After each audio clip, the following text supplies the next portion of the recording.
こんばんは、佐藤ささらです。今回で3回目になりますね。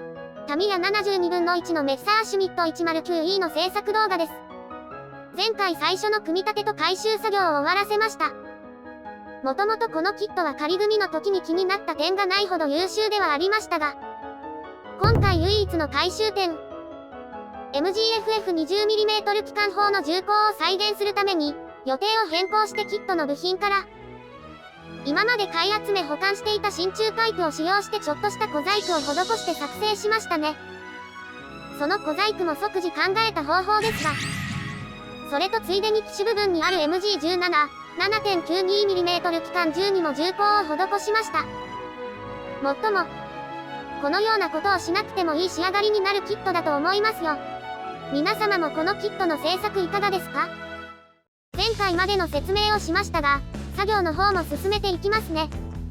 塗装の前にサーフェーサーを吹くのですが、その前に、機体ですが、合わせ目を消すために盾をつけて乾燥後に削りましたので、ヤスリで削った付近のモールドがどうなるか、模型製作をしたことのある方でしたらご存知ですよね。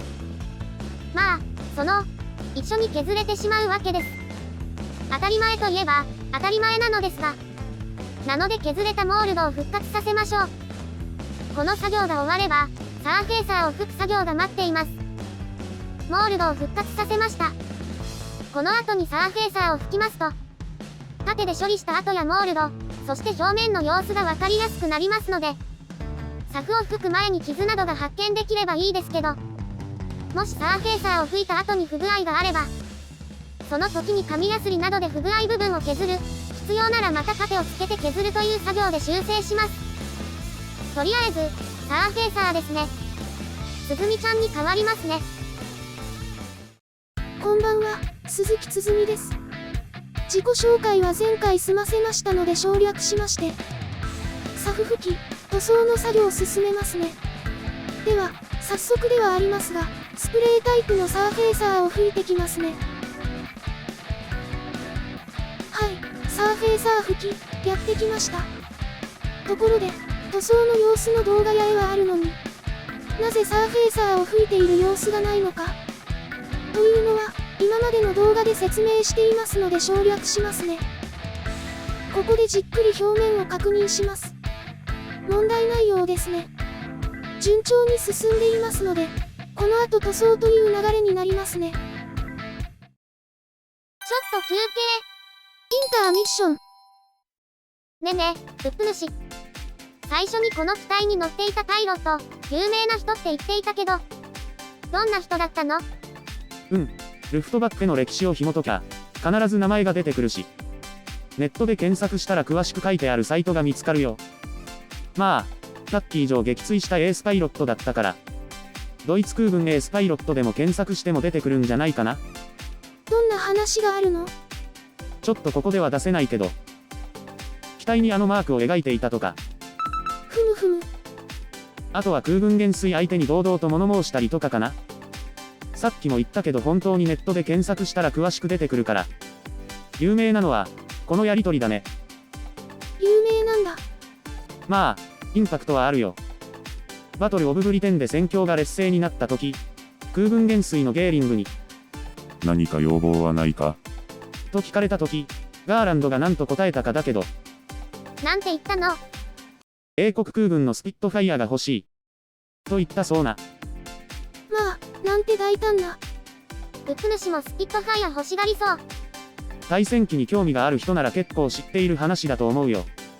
そんな感じで空軍首脳部とはかなりやり合っていたらしいね。ところで、なんで塗装前にこの話を出したの？塗装前じゃなくてもよかったけど、どこかでこの話題を出すつもりだったよ。せっかくガーランドの機体を作っているんだから。BF109 の機体だけでなくパイロットにもスポットを当てた方がより制作意欲が湧くだろう。なるほどなるほど。途中ちょっとお話が入りましたが、緩和9台、これから塗装作業に入りたいと思います。最初に使う塗料は、その前にやることがありましたね。本格的な塗装の前にですね、まずは黒を使います。これを使ってシャドウ吹きをしなければいけませんね。今回の塗装では、エアブラシの後ろのネジを絞り少量塗料が出るようにしておきます。それでは、シャドウ拭きにかかります。モールドを目印にして塗装していますが、なかなか難しいですね。思ったようにいきません。この塗装方法は今回で3回目なのでまだまだ練習しなくてはいけません。シャドウ拭き終わりました。こんな感じで大丈夫かな？まあ、こんなものでしょう。いよいよ本格的に塗装しますが、まず仮面色から塗装します。ミスターカラー 115、RLM65 ライトブルーです。あ、そうそう、ちょっと解説しますけど、ドイツ機を塗装する場合、RLM という記号を目にすることが多くなりますが、これはドイツ航空省の意味で、RLM の後の65とは、ドイツ航空省の指定カラーナンバーです。一見難しそうで探すのが面倒くさいと思われるかもしれませんが、ミスターカラーの塗料は RLM に対応していることが多い。というか、ほぼ対応しています。なので、それほど苦労しません。それでは、塗装開始といきたいところですが、その前に、同じ色に塗る部品を用意しておきましょう。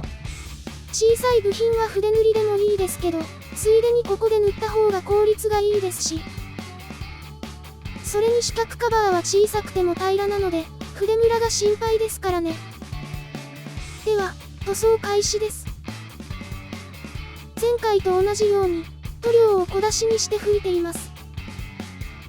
影のない箇所から始めて、次第に外側に塗料を拭くような感じですね。黒い部分は完全に消えるようなことがないように、気をつけながらの塗装です。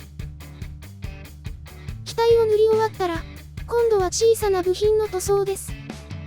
部品に関しては、小出しにしても意味はないので、エアブラシのネジをねじって空気と塗料の量を増やし、ささっと塗ってしまいます。仮面色の塗装が終わりました。なんとか影の部分が見えますね。うまくいったと思います。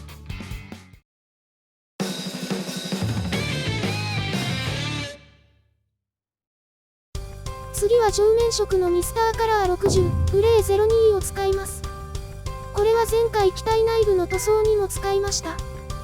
それでは、早速塗装。と、その前にですね、せっかく塗った仮面色のマスキングをしておきましょう。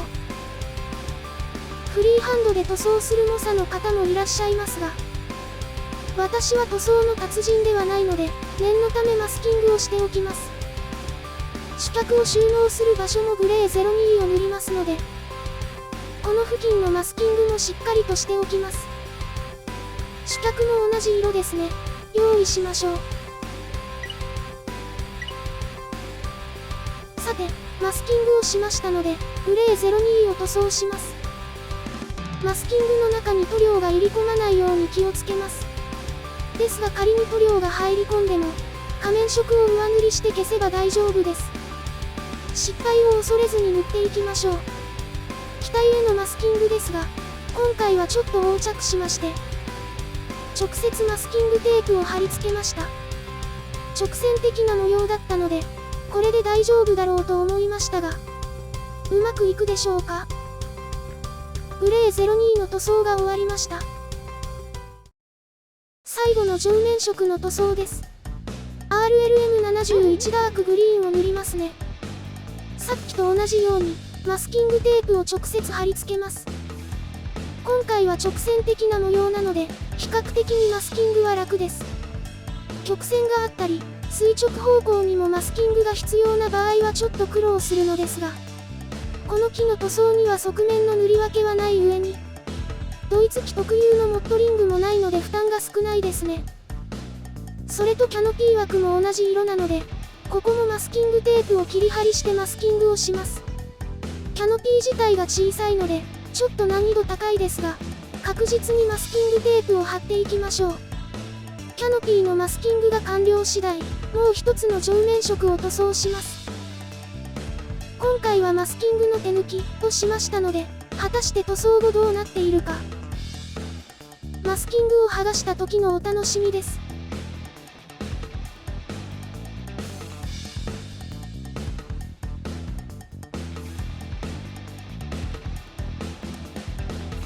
プロペラもここで塗装します。ミスターカラー18ブラックグレーです。ブレード以外は銀で塗装するように指定してあります。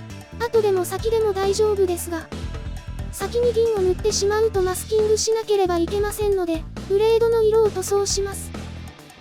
タイヤなどは筆塗りでもいいですね。塗装作業完了です。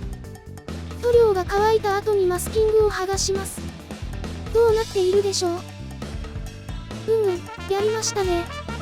どうやらうまくいったようです。手抜きマスキングでしたが、なんとかなったようです。続いてはこの部品です。キャノピーのマスキングを剥がしましょう。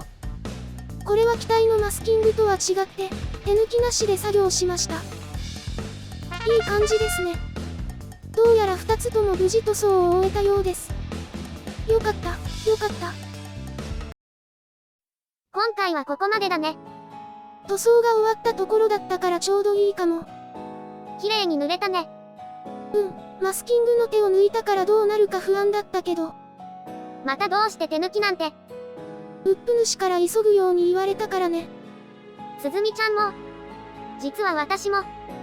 あらら、何かあるのかな。ウップ主も忙しそうだからね。最近なんかお疲れだったし。